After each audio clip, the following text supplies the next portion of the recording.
It's a Thursday night at BoKampers, and Harris McBride is hard at work. You're here to win, right? Wide receiver, girl. McBride is the commissioner of a fantasy football league, and this is draft night. I feel like I'm a coach. I officially feel like I'm a coach. For the uninitiated, fantasy football players generally choose a quarterback, 2 running backs, 3 receivers, a kicker, and sometimes they adopt a whole team's defense as well. And the amount of points you get depends on how your drafted players perform in NFL stadiums week after week.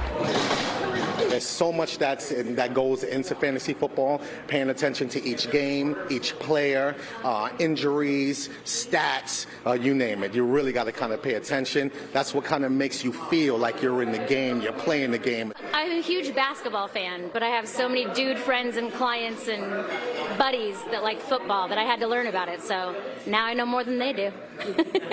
Good afternoon. Welcome to Fantasy Sports Today here on Sports Grid. You know Craig Mish from Miami Marlins pregame shows, and he also does a daily show about fantasy football. There's tens of millions that play fantasy football each week, and I think the reason why is because it's easy to play, everybody loves football, and there's also a lot of bragging rights involved. You against your buddies trying to predict who's going to have a better week.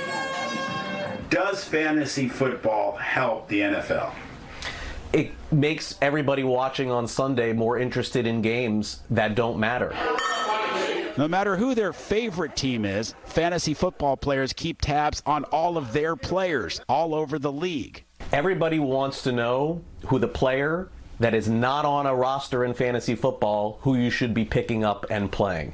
Everybody is constantly trying to find what we would call sleepers. You've got to be wide awake to find the sleepers, the hidden gems who can fuel your football fantasies.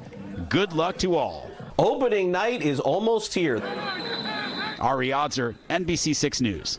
And tomorrow night, the NFL kicks off with the Cowboys versus the Eagles. Catch our special coverage after the game.